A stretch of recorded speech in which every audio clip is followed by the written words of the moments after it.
Hello hello everyone, कैसे हो आप सब लोग।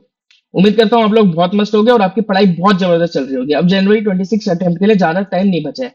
तो मैंने क्या सोचा है कि जो आईसीआई ने केस सिनेरियो बुकलेट इशू करी है वो हम डिस्कस करते हैं। तो इसके अंदर टोटल 24 केस सिनेरियोज है इनकम टैक्स के अंदर, जो हमें डिस्कस करने हैं। तो मैं डेली एक एक केस सिनेरियो जो है आपके साथ डिस्कस कराऊंगा। जनवरी 26 अटेम्प्ट के लिए एप्लीकेबल है बुकलेट। तो फटाफट से बिना देरी के हम अपने केस सिनेरियो वन के ऊपर आते हैं। तो केस सिनेरियो वन जो है वो क्या कहते हैं, हम पढ़ते हैं। तो वो कहते हैं कि मिस्टर शशिकांत जो है 45 ईयर्स की एज है, इंडियन सिटीजन है, जो इंडियन बाउंड शिप के ऊपर है, क्रू मेंबर है।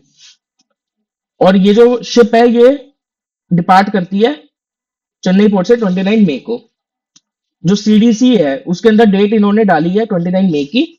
और जो साइनिंग ऑफ की डेट है सीडीसी के अंदर वो 19 दिसंबर है। उसके अलावा ये इंडिया में पिछले 4 सालों में 400 डेज रहे हैं और पिछले 7 सालों के अंदर 750 डेज रहे हैं। तो इनको सैलरी मिली है इनके एनआरई अकाउंट में 7,20,000। बाकी जो इनकम है वो मिली है डिविडेंड की सिंगापुर बेस्ड कंपनी से, सिंगापुर में। एग्रीकल्चर इनकम की जो रिसीव्ड इंडिया में हुई है, और रेंट इंडियन इंडिया के अंदर जो एसेट है उसका ही इंडिया के अंदर रिसीव्ड हुआ है। तो हमारे को जो है इसके सारे के सारे एमसीक्यू जो है सॉल्व करने हैं। टोटल 4 एमसीक्यूज है जो हम सॉल्व करते हैं। तो पहला एमसीक्यू है कि हमारे को शशिकांत का रेजिडेंशियल स्टेटस बताना है। तो हमने देखा था कि इस जो इन मेंबर होते हैं इंडियन शिप के, तो उनके लिए जो दो कंडीशन है उसमें से सिर्फ पहली कंडीशन ही एप्लीकेबल होती है। तो अगर वो पहली कंडीशन सेटिस्फाई कर देते हैं तो वो रेजिडेंट माने जाएंगे, वरना नहीं माने जाएंगे। तो वो होती है पहली कंडीशन 182 डेज वाली, कि 182 डेज से ज्यादा रहे हैं या नहीं रहे हैं।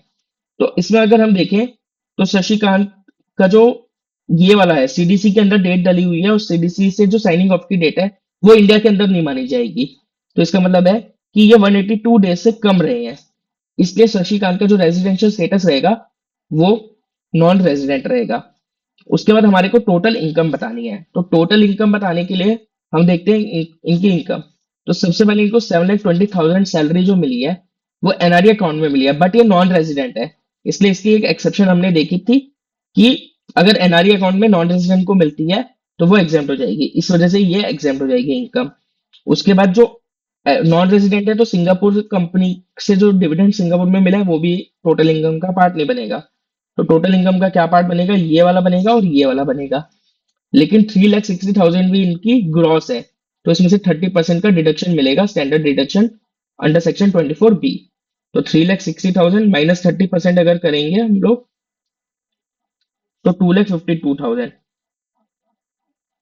तो इसका मतलब इनकी जो टोटल इनकम आएगी वो आएगी 5,02,000। उसके बाद थर्ड वाला देखते हैं। तो थर्ड वाला कहता है कि मिस्टर शशिकांत जो है वो ट्रांसफर कर देते हैं अपनी south Chennai based house property को अपनी माइनर मैरिड डॉटर को। और उनकी जो वाइफ है वो हाउस वाइफ है और उनकी कोई इनकम नहीं है। तो माइनर मैरिड डॉटर जो है रिसीव करती है रेंट। तो इसका मतलब क्लबिंग का इसके ऊपर एप्लीकेबल होगा प्रोविजन। लेकिन माइनर मैरिड डॉटर को भी ट्रांसफर करने के बावजूद भी जो इनकम है वो इन्हीं के हाथ में क्लब्ड होगी। लेकिन इनको 1032 में एक एग्जामेशन मिल जाएगी 1,500 रुपीज की। तो इसका मतलब जो इनकी टोटल इनकम थी 5,02,000 की, उसमें से 1,500 की एग्जामेशन मिल जाएगी और बाकी इनकी इनकम बन जाएगी। तो वो बनेगी 5,05,000 रुपीज। और फोर्थ क्वेश्चन क्या कहता है कि इनकी हमारे को टैक्स लायबिलिटी बतानी है कम से कम। इनकी 115 बीएसई के अंदर अगर ऑप्ट करते हैं तो क्या होगा, और अगर ऑप्शन रिजिम में जाते हैं तो क्या होगा। तो अगर 115 बीएसई ऑप्ट करते हैं तो 3 लाख की बेसिक एग्जामेशन मिलेगी 5,02,000 में से। और जो बाकी 2,02,000 है उसके ऊपर 5% से टैक्स लगेगा और प्लस सरचार्ज। तो सरचार्ज लगेगा 4%। तो इसका मतलब इनकी आएगी राउंडेड ऑफ में 10,500 115 बीएसई में। और अगर ऑप्शनल करते हैं तो पहले 2.5 लाख जो है एग्जाम्प्ट हो जाएंगे, तो बाकी 2.5 लाख के ऊपर 5% टैक्स लगेगा 12,500।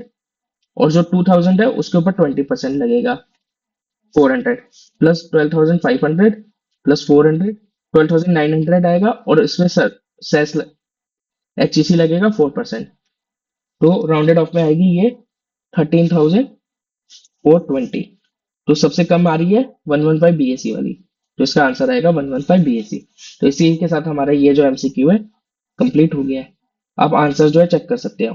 तो पहले का नॉन रेजिडेंट है, उसके बाद जो है इसका 5,02,000 है, फिर 5,05,000 है, और फिर 10,500 है। Thank you.